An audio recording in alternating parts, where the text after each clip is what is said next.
Okay, game synSpace drone runners. Documentation of something I'm fiddling with here. So this is, if you can sort of see that I'm recording from the microphone, and you can see that there. And what this is a spectrum. So 16 times a second, I compute a new spectrum, and I'm using this sort of binary search technique that I've invented. um, it's It's arguable, but anyway.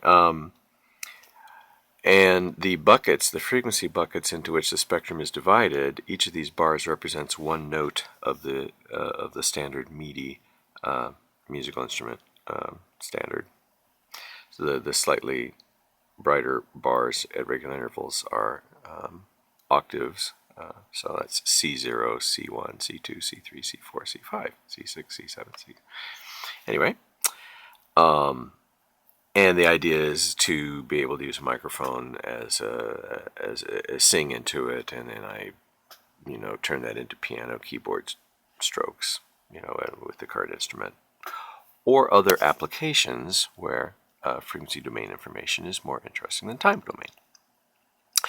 But the reason I was drawn to make a film of this today is because I noticed that if I turn this, so I should say, it's recording everything it hears, but it's not recording the actual samples.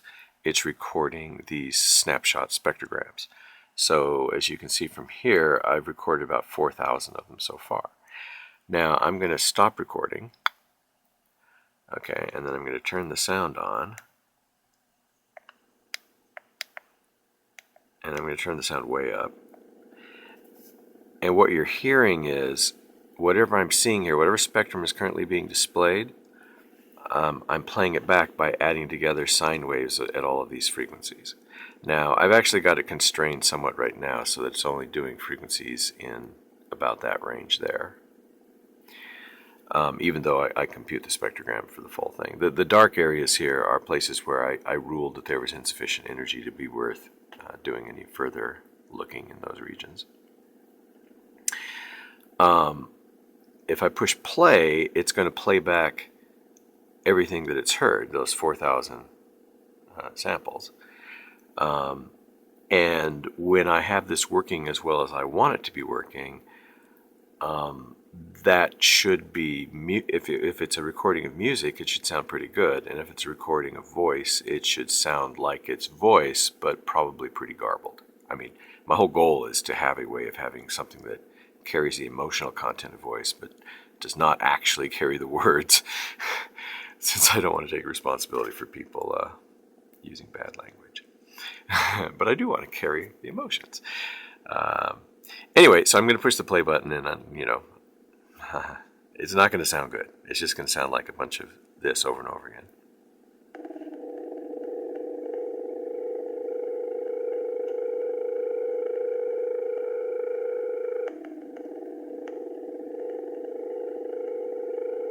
Probably not what I wanted to do.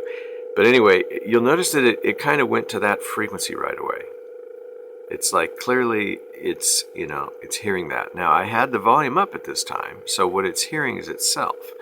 So it makes sense that it's going to feed back, and if it's singing an accurate note itself, it should measure it accurately and it should be restored accurately.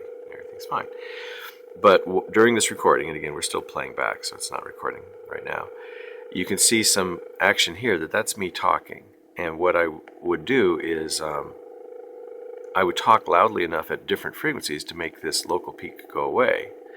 So then when it would grow back, as soon as I would stop talking, I thought, okay, well, is there actually a noise source here in the room at this frequency? And I could hear this, so I knew what frequency it was listening for. Although part of this purpose of this recording is to really find out what that frequency really is. But it's not the fan, and it's not anything else I could identify myself, but it will very reliably come back to that value. Now, whatever the feedback mechanism is, it's possible that it's worse at low level, and that when there's actual sound being recorded, that it's really not worth worrying about.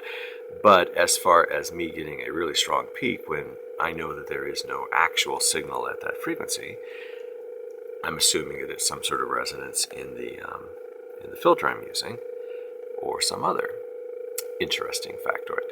So if that's C0, C1, C2, C3, C4, I think C5, C6. Now the question is, what does that actually mean? Middle. I'm going to say, since it's in the middle of the 128, that it's middle C, but I think middle C is actually right about here. So A above middle C is 440. So if that's 440 and that's 880 and that's 1760 or whatever, then the weird frequency it's in the 1 kilohertz kind of range, but maybe it's in the 2 kilohertz and maybe it's in the half kilohertz range if I'm off an octave one way or the other. Anyway, that is what I wanted to document, and now I will so we'll turn off the playback and we'll restart the recording. Okay, so this is live now, so we'll drive it into a different sound. Oh, wait a minute. Okay, why did that not work? I don't think it's really recording. I'm going to restart it since it's got all that other data. And this is new code. It's allowed to be buggy. Well, it's not that new. New enough. Yes, the bug will live for years.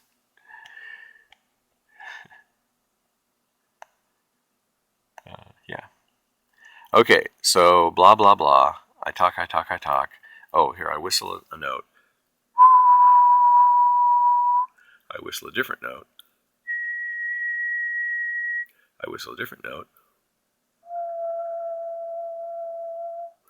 Okay, now I try to sing, hold a note with my voice. Oh. Oh. Oh. Oh. Oh, wow. Anyway, now I'm going to turn the volume up.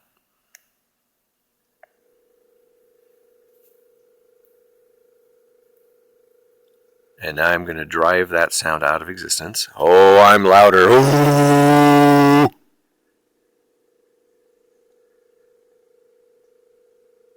But it comes right back. It's alive.